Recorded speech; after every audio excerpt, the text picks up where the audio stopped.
जय शिव शंकर, जय भोलेनाथ। आज नाग पंचमी की कथा आप लोगों को सुनाते हैं। आप लोगों को कथा अच्छी लगे तो लाइक और सब्सक्राइब करना, कमेंट भी करना। एक किसान था, उसके 2 बेटे और 1 बेटी थी। किसान खेती का काम करता था। एक बार खेत में वो हल जोतने के लिए गया और हल जोतने में उसने सांप के बिल में उसका हल चला गया, जिससे सांप बिल के अंदर नाग और नागिन के बच्चे थे। तो उसका जब हल चला गया किसान का, तो किसान के हल के घुसने के कारण उसके नागिन के बच्चे मर गए। नागिन के बच्चे उस हल के कारण उनकी मृत्यु हो गई।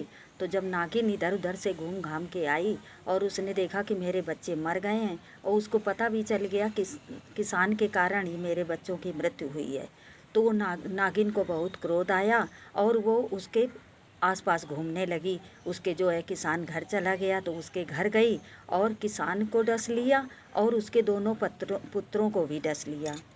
उसकी पुत्री का विवाह हो चुका था, तो वो अपनी ससुराल में गई। उसकी बेटी अपने ससुराल में थी, तो नागिन उस बेटी की ससुराल पहुंची। उस ससुराल में जा कर के उसने सोचा अब इसकी बेटी को भी हम डस लेंगे, इसको भी मार देंगे। हमारे बच्चों की मृत्यु हुई है तो हम किसान और किसान के बच्चों को जीवित नहीं रहने देंगे। तो ये सोच करके वो किसान के बेटी की ससुराल पहुंच गई और वहाँ उसने देखा कि उस दिन किसान की बेटी अपनी सास के साथ, अपनी नंद के साथ नाग देवता की पूजा कर रही थी। और नाग देवता के लिए उसने एक कटोरी में दूध रखा हुआ था कि नाग देवता की पूजा करके इनको दूध पिलाएंगे। और खूब विधि विधान से नाग देवता की उसने पूजा करी। और इसने जब नागिन ने देखा, अरे ये तो नाग देवता की पूजा करती है, तो उसको उस बेटी पर दया आ गई और उसने उसको मारा नहीं, डसा नहीं। और इसके बाद उसने उसकी बेटी की पूजा और उसका हृदय परिवर्तन देखते हुए कि बेटी बहुत बड़ी भगवान की भक्त है और नाग देवता की भी भक्त है, तभी तो पूजा कर रही है, तो उसने उसके भाई, दोनों भाइयों को और पिता यानी किसान और किसान के दोनों पुत्रों को भी जीवित कर दिया। जीवित करने के बाद वो सोचने लगी नागिन कि अरे ये तो हमारे बच्चों की इस तरह से मृत्यु होनी ही थी, इसी कारण मेरे बच्चे मर गए। तो उसने जो उसके मन में क्रोध था, तो नागिन का क्रोध भी शांत हो गया।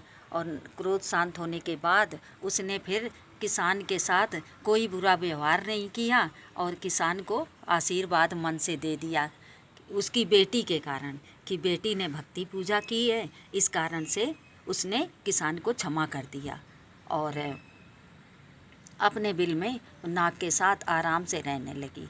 तभी से ये नाग पंचमी का व्रत पूजा, विधि विधान, नाग को दूध पिलाना, नाग देवता की पूजा करना, ये सब एक कथा के अनुसार बता रहे हैं। एक कथा मैंने पढ़ी है, उसमें ये लिखा था, तो वो कथा आप लोगों को सुनाई। और तभी से नाग पंचमी की पूजा होने लगी। और नागों की पूजा तभी नाग पंचमी के दिन होती है और सब लोग बड़े सच्चे मन से नागों की पूजा करते हैं और उनको दूध रखते हैं पीने के लिए शाम को, ताकि नाग देवता प्रसन्न रहें और खुश रहें। और इसके साथ ही सभी लोग पूजा करते हैं नाग पंचमी की। जय श्री कृष्णा, राधे राधे। आप लोगों को अगर मेरा वीडियो पसंद आए तो लाइक और सब्सक्राइब करना, कमेंट करना। जय श्री कृष्णा, राधे राधे। नाग देवता की जय। ये नाग पंचमी की कथा है। जय श्री कृष्णा, राधे राधे।